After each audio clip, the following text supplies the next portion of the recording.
What cave? I asked, my voice trembling. The one beneath the ice. The one we weren't supposed to find, he said, his voice growing distant again. There was something in there. Something old. Something that shouldn't have been awakened. A cold dread settled in my stomach. Daniel, what happened in that cave?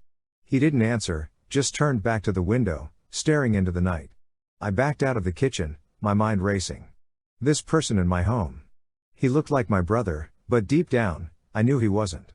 My brother was still out there, buried in the ice, and whatever had come back with his face. It wasn't human.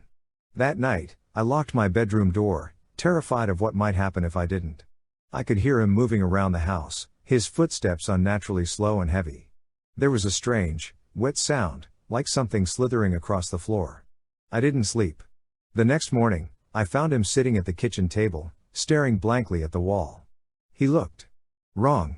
His skin was too pale, almost blue, and his lips were cracked and bleeding. When he turned to look at me, I saw frost clinging to his eyelashes, and his breath came out in short, ragged gasps that sounded like the wind howling through a frozen wasteland. I need to go back, he said suddenly, his voice low and strange. Back to the ice. Back to the cave. No, I said, shaking my head. You're not going anywhere. You're sick. You need help.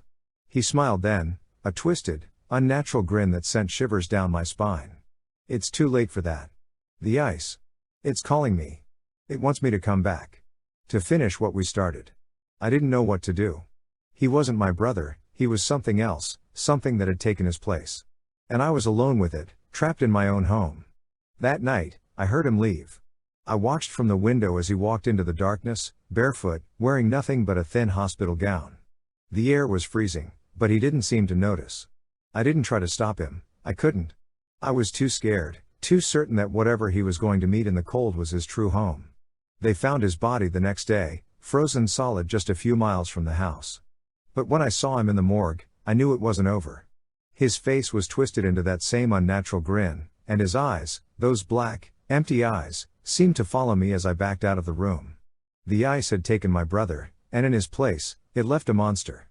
Even now, I can still feel it watching me, waiting for the day when I will follow it into the frozen darkness, to the cave where the cold never ends.